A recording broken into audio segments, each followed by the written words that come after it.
Benvinguts i benvingudes a la cortina dels llibres. Jo sóc Clàudia i avui us mostro els dos primers llibres de la col·lecció El Pirata Paul.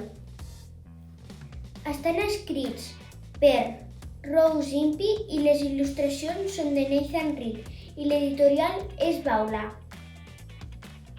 És de lletra impremta i les il·lustracions són molt grans, que ocupen tota la pàgina. El primer llibre es titula El Pirata Paul i el missatge en una ampolla.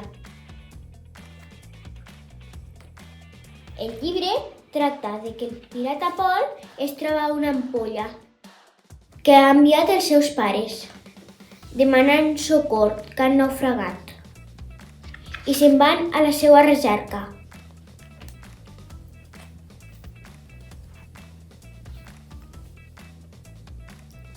El segon llibre es titula El Pirata Paul i el monstre de la neu.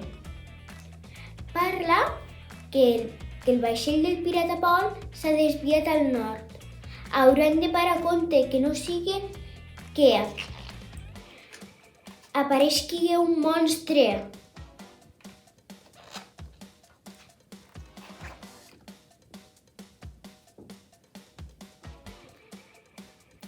Recomano esta col·lecció per als xiquets i xiquetes que comencen a llegir en lletra d'impremta. Hi ha algunes paraules difícils, però no dubteu de preguntar als vostres pares. Espero que us agradi. Adeu! Dóna-li un like si t'ha agradat el vídeo i no t'oblidis de subscriure't al canal i tocar la campaneta per a no perdre't cap notificació.